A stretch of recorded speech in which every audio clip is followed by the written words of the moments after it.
ओम शांति। आज बाबा की 23 जनवरी 2025 की साकार मुरली के महावाक्य हैं। मुरली का सार है, मीठे बच्चे, मुख्य दो बातें सबको समझानी हैं। एक तो बाप को याद करो, दूसरा 84 के चक्र को जानो, फिर सब प्रश्न समाप्त हो जाएंगे। प्रश्न है, बाप की महिमा में कौन से शब्द आते हैं जो श्री कृष्ण की महिमा में नहीं? उत्तर है, वृक्षपति एक बाप है, श्री कृष्ण को वृक्षपति नहीं कहेंगे। पिताओं का पिता, पतियों का पति एक निराकार को कहा जाता है, श्री कृष्ण को नहीं। दोनों की महिमा अलग अलग स्पष्ट करो। दूसरा प्रश्न है, तुम बच्चे गांव गांव में कौन सा ढिंडोरा पिटवा दो? उत्तर है, गांव गांव में भी ढिंडोरा पिटवा दो कि मनुष्य से देवता, नरकवासी से स्वर्गवासी कैसे बन सकते हो, आकर समझो। स्थापना विनाश कैसे होता है, आकर समझो। गीत है, तुम ही हो माता पिता, तुम ही हो बंधु सखा, तुम ही हो। ओम शांति। इस गीत के पिछाड़ी की जो दो लाइन आती हैं, तुम ही हो नैया, तुम ही खिवैया, यह रॉन्ग है। आप जैसे आप ही पूज्य, आप ही पुजारी कहते हैं, यह भी वैसे ही हो जाता है। ज्ञान की चमक वाले जो होते हैं वह झट गीत को बंद कर देंगे, क्योंकि बाप की इंसल्ट हो जाती है। अभी तुम बच्चों को तो नॉलेज मिली है, दूसरे मनुष्यों को यह नॉलेज होती नहीं, तुमको अभी ही मिलती है,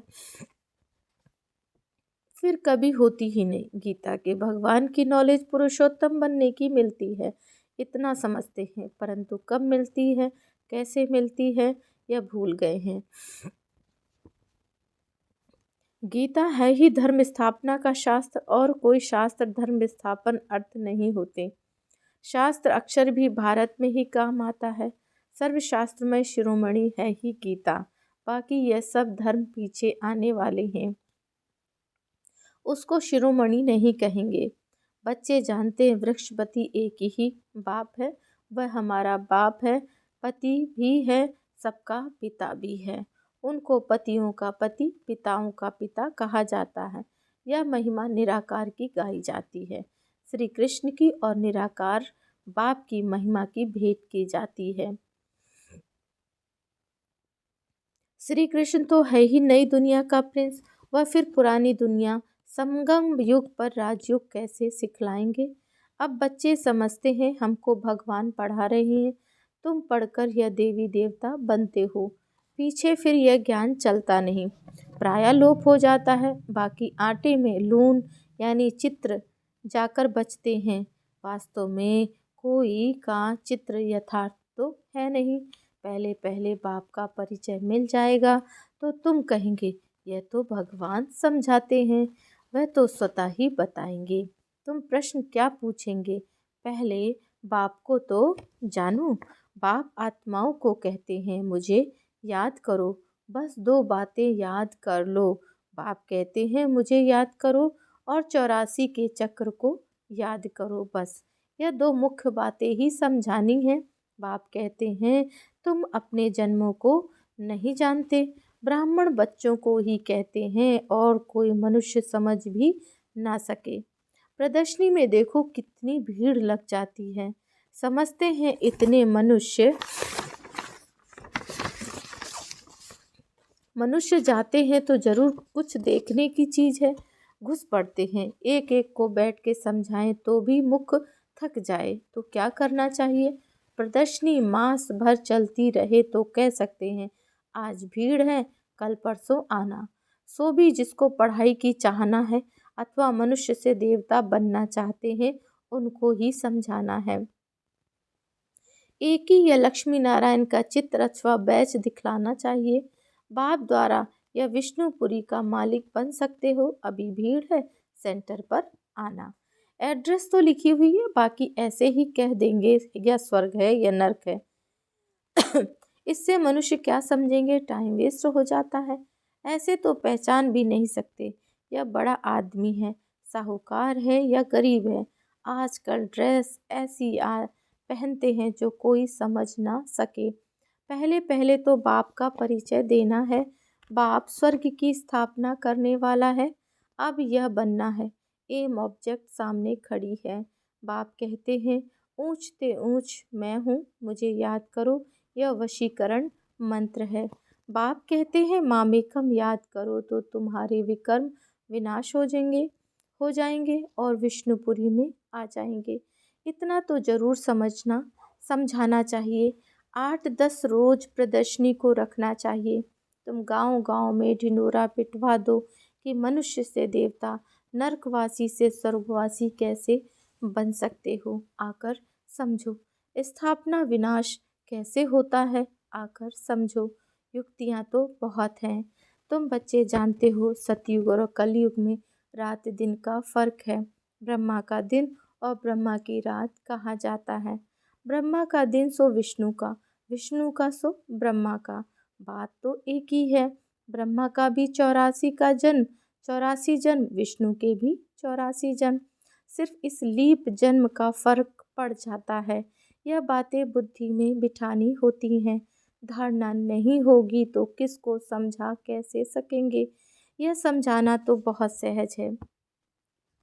सिर्फ लक्ष्मी नारायण के चित्र के आगे ही यह पॉइंट्स सुनाओ। पाप द्वारा यह पद पाना है। नरक का विनाश सामने खड़ा है। वो लोग तो अपनी मानव मत ही सुनाएंगे। यहाँ तो है ईश्वरीय मत, जो हम आत्माओं को ईश्वर से मिली है। निराकार आत्माओं को निराकार परमात्मा की मत मिलती है। बाकी सब है मानव मत। रात दिन का फर्क है। सन्यासी उदासी आदि कोई भी तो दे ना सके। ईश्वरीय मत एक ही बार मिलती है। जब ईश्वर आते हैं तो उनकी मत से हम यह बनते हैं। वह आते ही हैं देवी देवता धर्म की स्थापना करने। यह भी पॉइंट्स धारण करनी चाहिए जो समय पर काम आए। मुख्य बात थोड़े में ही समझाई तो भी काफ़ी है। एक लक्ष्मी नारायण के चित्र पर समझाना भी काफ़ी है। यह है एम ऑब्जेक्ट का चित्र। भगवान ने यह नई दुनिया रची है। भगवान ने ही पुरुषोत्तम संगम युग पर इन्हों को पढ़ाया था। इस पुरुषोत्तम युग का किसको पता नहीं है। तो बच्चों को ये सब बातें सुनाकर कितना खुश होना चाहिए। सुनकर फिर सुनाने में और ही खुशी होती है। सर्विस करने वालों को ही ब्राह्मण कहेंगे। तुम्हारे कच्छ यानी बगल में सच्ची गीता है। ब्राह्मणों में भी नंबरवार होते हैं। कोई ब्राह्मण तो बहुत नामी ग्रामी होते हैं, बहुत कमाई करते हैं। कोई को तो खाने के लिए भी मुश्किल मिलेगा। कोई ब्राह्मण तो लखपति होते हैं, बड़ी खुशी से नशे से कहते हैं हम ब्राह्मण कुल के हैं। सच्चे सच्चे ब्राह्मण कुल का तो पता ही नहीं। ब्राह्मण उत्तम माने जाते हैं तब तो ब्राह्मणों को खिलाते हैं। देवता क्षत्रिय व वैश्य शूद्र धर्म वालों को कभी खिलाएंगे नहीं, ब्राह्मणों को ही खिलाते हैं। इसलिए बाबा कहते हैं तुम ब्राह्मणों को अच्छी रीति समझाओ। ब्राह्मणों का भी संगठन होता है, उसकी जांच कर चले जाना चाहिए। ब्राह्मण तो प्रजापिता ब्रह्मा की संतान होने चाहिए। हम उनकी संतान हैं। ब्रह्मा किसका बच्चा है वह भी समझाना चाहिए। जांच करनी चाहिए कि कहाँ कहाँ उनके संगठन होते हैं। तुम बहुतों का कल्याण कर सकते हो। वानप्रस्थ स्त्रियों की भी सभाएं होती हैं। बाबा को कोई समाचार थोड़े ही देते हैं कि हम कहाँ कहाँ गए। सारा जंगल भरा हुआ है। तुम जहाँ जाओ शिकार करके आएंगे, प्रजा बना कर आएंगे, राजा भी बना सकते हो। सर्विस तो ढेर है। शाम को 5 बजे छुट्टी मिलती है। लिस्ट में नोट कर देना चाहिए। आज यहाँ जाना है। बाबा युक्तियाँ तो बहुत बताते हैं। बाप बच्चों से ही बात करते हैं। यह पक्का निश्चय चाहिए कि मैं आत्मा हूँ। बाबा हमको सुनाते हैं, धारणा हमको करना है। जैसे शास्त्र अध्ययन करते हैं तो फिर संस्कार ले जाते हैं, तो दूसरे जन्म में भी वे संस्कार इमर्ज हो जाते हैं। कहा जाता है संस्कार ले आए हैं। जो बहुत शास्त्र पढ़ते हैं उनको अथॉरिटी कहा जाता है। वह अपने को ऑलमाइटी नहीं समझेंगे। यह खेल है ही जो बाप समझाते हैं। नई बात नहीं है, ड्रामा बना हुआ है। जो समझने का है। मनुष्य नहीं समझते कि पुरानी दुनिया है। बाप कहते हैं मैं आ गया हूँ। महाभारत लड़ाई सामने खड़ी है। मनुष्य अज्ञान अंधेरे में सोए पड़े हैं। अज्ञान भक्ति को कहा जाता है। ज्ञान का सागर तो बाप ही है। जो बहुत भक्ति करते हैं वह भक्ति के सागर हैं। भक्तमाला भी है।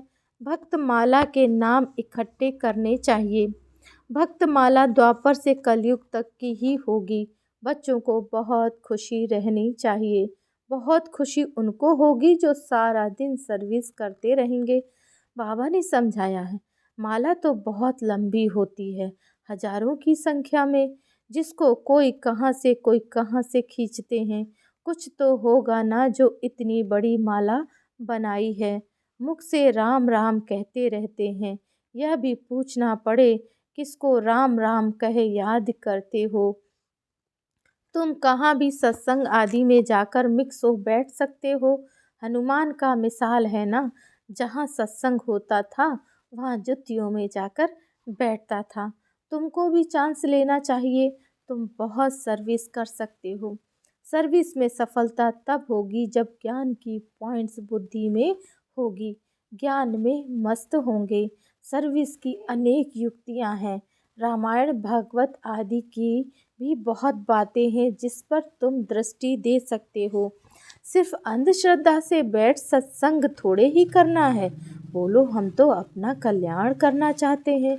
वह भक्ति बिल्कुल अलग है और यह ज्ञान बिल्कुल अलग है। ज्ञान एक ज्ञानेश्वर बाप ही देते हैं। सर्विस तो बहुत है। सिर्फ यह बताओ कि ऊंचते ऊंच कौन है। ऊंचते ऊंच एक ही भगवान होता है। वर्षा भी उनसे ही मिलता है। बाकी तो है रचना। बच्चों को सर्विस का शौक होना चाहिए। तुम्हें राजाई करनी है तो प्रजा भी बनानी है। यह महामंत्र कम थोड़े ही है। बाप को याद करो तो अंत मते सो गति हो जाएगी। अच्छा, मीठे मीठे सिकिल्धे बच्चों प्रति माता पिता बाप दादा का याद प्यार और गुड मॉर्निंग। रूहानी बाप की रूहानी बच्चों को नमस्ते। हम रूहानी बच्चों की रूहानी बाप को याद प्यार नमस्ते। धारणा के लिए मुख्य सार है। पहली पॉइंट, बाप ने जो वशीकरण मंत्र दिया है वह सबको याद दिलाना है। सर्विस की भिन्न भिन्न युक्तियाँ रचनी है। भीड़ में अपना समय बर्बाद नहीं करना है। दूसरी पॉइंट, ज्ञान की पॉइंट्स बुद्धि में रख ज्ञान में मस्त रहना है। हनुमान की तरह सत्संगों में जाकर बैठना है और फिर उनकी सेवा करनी है। खुशी में रहने के लिए सारा दिन सेवा करनी है। वरदान है, मैं और मेरेपन को बलि चढ़ाने वाले संपूर्ण महाबली भव। हद के कोई भी व्यक्ति या वैभव से लगाओ, यही मेरापन है। इसी मेरेपन को और मैं करता हूँ, मैंने किया, इस मैंपन को संपूर्ण समर्पण करने वाले अर्थात बलि चढ़ने वाले ही महाबली हैं। जब हद का मैंपन समर्पण हो तब संपूर्ण व बाप समान बनेंगे। मैं कर रहा हूँ नहीं, बाबा करा रहा है, बाबा चला रहा है। किसी भी बात में मैं के बजाय सदा नेचुरल भाषाओं में बाप शब्द ही आए, मैं शब्द नहीं। स्लोगन है, संकल्पों में ऐसी दृढ़ता करो जिससे सोचना और करना समान हो जाए। आज का व्यक्त इशारे है, समय प्रमाण अब मनसा और वाचा की इकट्ठी सेवा करो। लेकिन वाचा सेवा सहज है, मनसा में अटेंशन देने की बात है। इसलिए सर्व आत्माओं के प्रति मनसा में शुभ भावना शुभ कामना के संकल्प हों। बोल में मधुरता संतुष्टता सरलता की नवीनता हो तो सहज सफलता मिलती रहेगी। ओम शांति।